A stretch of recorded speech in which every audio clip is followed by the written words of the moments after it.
you get the potential for a much longer run. So I would say if you're loaded up on physical, then just ride it. Make that be your generational wealth. Think of your pile of silver coins or gold coins or whatever as something that will bail your grandkids out 30 or 40 years from now when they really need it.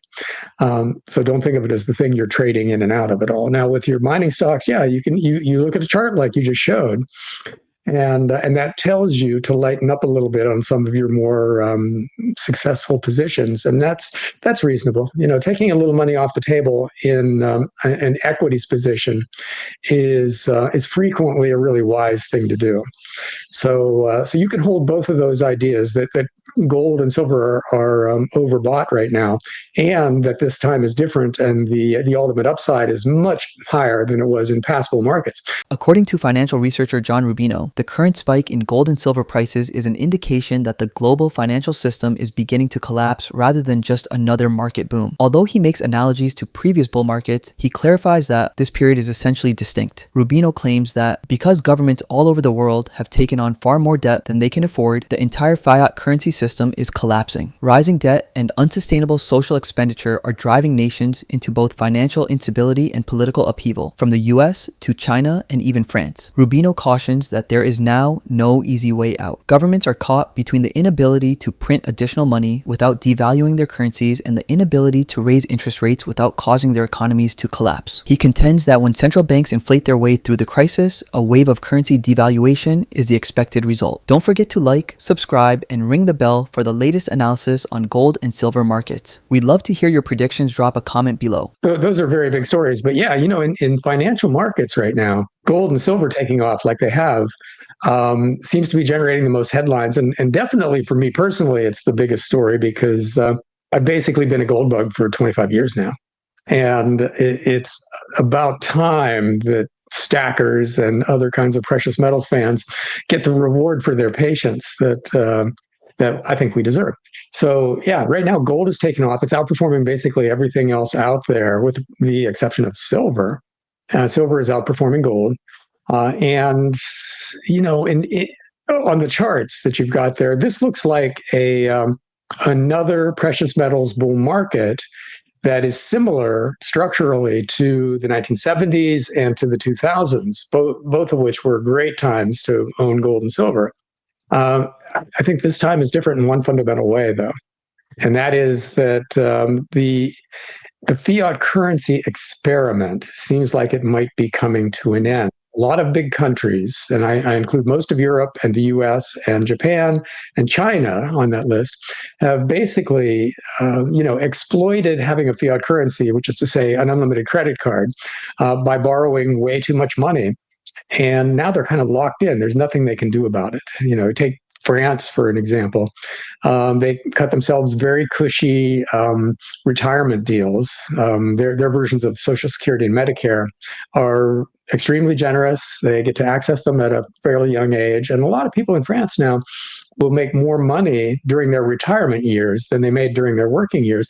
And that's bankrupting the French government. The French deficit is going through the roof, and every French leader knows this. So whoever becomes prime minister immediately tries for austerity. They try to cut back spending because they know they're heading for a financial cliff.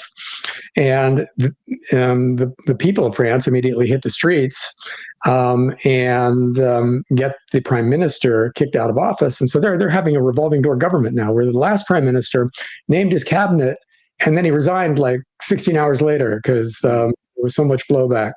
So they're past the point in France where they can actually stop what's coming. They're going to go bankrupt regardless. And it's very obvious there because of all the political turmoil that's following the financial crisis. But it's basically the same everywhere else. Japan has the same problem. China has that problem. Most of the rest of Europe, including Germany, are rapidly going bankrupt. And the US, we've borrowed insane amounts of money, and we're still running, even though it's not a crisis, we're not at war, there's no natural disaster or anything, we're still running $2 trillion a year deficits. And the cost of the interest cost on that debt is going parabolic, which adds to next year's deficit, which in turn increases next year's debt. And we have nothing we can do about that either. There's no way to stop this. Even if the US government tried, the only way they could do it mathematically would be to cut baby boomer entitlements in half. And we won't put up with that. My generation will never accept cuts in benefits, So it's not possible to fix any of this stuff. Now, if that's true, if we're headed for, or we're at a point where governments have no choice but to inflate away their currencies, in other words, finance their ever-increasing debt with newly created currency at the cost of the exchange rate of that currency. If we have no choice but to do that, then that means the precious metals story is way more interesting than it was in those previous two bull markets, because the world's currencies were basically relatively stable during those two bull markets. And so we had the nice run in gold and silver, and then they peaked, and then they started trending down again, or they plunged in 1980, and they trended down in 2012 through 2019 or so. In other words, they were kind of a normal market, bull market followed by a bust, followed by long consolidation. It might be very different this time, because if these currencies are in the process of failing, then it's hard to see what the actual upside limit is for gold and silver, because taking it to its logical extreme, if the dollar goes to zero, gold goes to infinity when priced in dollars. So that makes the precious metal story much more interesting, and also harder to analyze, because how do you know when to take profits when the currency that you're pricing your gold and silver in is falling potentially to zero? So I don't have an answer for how to trade this whole thing, but I think there's a decent chance that precious metals are an absolutely epic holding from here on until this thing resolves itself somehow. So I think the people who've been stacking should continue to stack and hold for a long time. Don't think, okay, I doubled my money, I'm gonna cash out 2/3 of my holding. Don't do that in this market. There will be corrections, and some of them will be painful, but think of them as a buy the dip opportunity until the whole currency thing sorts itself out. Actually, probably yes to both of those things. Bull markets don't go in a straight line. They have spikes and then corrections and consolidations and all of that. And just the general trend is up overall when you zoom out and look at it over a long-term period. And so we could be getting close to a correction in precious metals right now, because it has been in a really exciting few months. And that might be a reason to do a few things with your mining stocks. For instance, I have a lot of gold and silver miners, and I've written some covered calls on them, and I've sold 10% of a given position a few times to just kind of lighten up on things that have had really nice runs.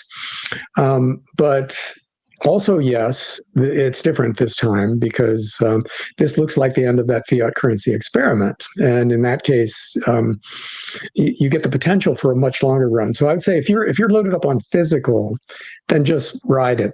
Make that be your generational wealth. Think of your pile of silver coins or gold coins or whatever as something that will bail your grandkids out 30 or 40 years from now when they really need it. So don't think of it as the thing you're trading in and out of it all. Now, with your mining stocks, yeah, you look at a chart like you just showed, and that tells you to lighten up a little bit on some of your more successful positions, and that's reasonable. Taking a little money off the table in an equities position is frequently a really wise thing to do. So you can hold both of those ideas, that gold and silver are overbought right now, and that this time is different, and the ultimate upside is much higher than it was in past bull markets. You can hold both of those ideas in your mind and be right both ways, very possibly.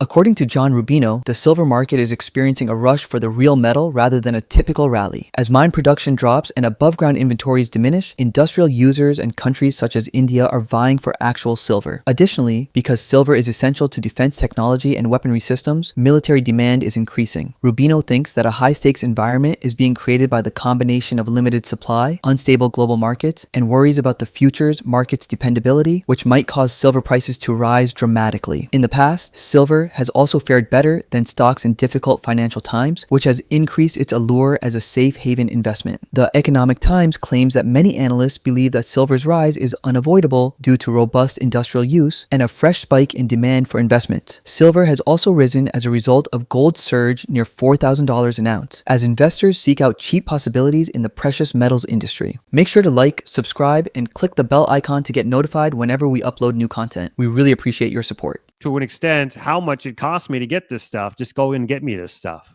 Yeah, backwardation in a market generally means that physical supplies are really tight. In other words, there are people who are buying it right now. They want it today. They don't want to wait in the futures market, in part because there's some macro thing driving, the need for the material, in this case silver, in the short run, or there's fear that the futures exchanges are going to go bust or default or something like that. And in this case, I think you've got both of those fears out there. For instance, India radically increased its silver buying in the last couple of quarters. They bought much more than they usually buy of silver. And then you've got a lot of industrial users who require silver to make what they're making. And if it looks like silver supplies are going to be tight, while this is happening, silver's in deficit. The mines of the world aren't producing enough silver to cover demand. So we're having to eat into existing above ground stocks in order to satisfy all the demand. So, a lot of the companies that use silver in the products they make could very easily be saying, "Look, my CEO will kill me if we don't have enough silver to make next quarter's quotas, and so I'm just going to buy what I can in the open market right now." And so we stock up. Maybe we have a couple of quarters worth of metal there. So be it. And you might be seeing stuff like that out there, and that might be the reason for the backwardation. And if that's the case, that's phenomenally good for silver. If you've got some really big players out there who can't wait for 1 month in the futures market, then that's a sign that things are tighter than maybe they seem if you're just reading headlines out there. So, and that was always going to happen. Silver was always going to have a squeeze because as long as it's in shortage now, in other words, we're using above ground stocks to cover the deficit that exists in the market, there's always the danger that you just run out. Nobody knows how much extra silver is sitting around in the world that can be used to cover this deficit. And eventually, assuming there's a finite amount of silver out there, and eventually there will be a time when it starts to run out and people start panic buying. And I'm not saying this is that time, but I'm saying that when that happens, the beginning part of it will kind of look like what's happening right now, where you're in backwardation and the price is going up, and it's just a really favorable market for stackers who have a whole bunch of silver stashed away somewhere. So, whatever happens next, I can't say, obviously, but I think this is a really favorable time to own silver because of the structure of the market and because of the longer term trends and everything else you can think of about it. It's all pointing in the right direction. Well, I think the price contributes to it, because if you see the price going up like this, and you're somebody whose job it is to make sure there's enough silver on hand so General Dynamics can make as many missiles as the government wants or whatever, and you see the price going up like this, you start suffering from FOMO, fear of missing out, right? Because you know you're going to eventually have to buy X amount of silver, and you don't want to have to pay twice today's price for it. So maybe you just bite the bullet, pay today's price, and put security over profitability for a little while. And because the alternative, actually running out and not being able to make those missiles, that's more catastrophic than just overpaying briefly for a component that's not even that big of a deal per missile or per EV or per solar panel. So I think the price can cause backwardation, in other words, and that could be part of the story today. According to John Rubino, the silver market's recent backwardation, in which present prices are greater than future contracts, indicates a severe shortage of physical supply. This indicates that actual purchasers are in a desperate need of silver right now. Two primary factors, according to Rubino, could cause this. First, robust national and industry demand, and second, doubts about the dependability of futures exchanges or potential defaults. He noted that while worldwide mining production is still not keeping up with demand, India has significantly increased its imports of silver in recent quarters, forcing the market to rely on above-ground supplies. To make sure they don't run out of production materials, several industrial users, including defense and electronics businesses, are already purchasing extra silver. Rubino pointed out that the increasing market stress and price spike might be explained by this hoarding. Since nobody really knows how much accessible silver is left, he continued, this scenario might easily result in a huge squeeze. When businesses and investors become aware that physical supplies are running low, panic buying may break out, driving up prices significantly. This is a very good time to own silver because of the tight supply, growing demand, and increasing geopolitical tension. He also discussed how rising prices themselves fuel more demand. When silver prices start to spike, companies that rely on it, such as those making missiles, electric vehicles, and solar panels, panic buy even more to avoid paying double later. If you enjoyed this video, don't forget to hit the like button, subscribe to our channel, and turn on notifications so you're always up to date. Thanks for watching.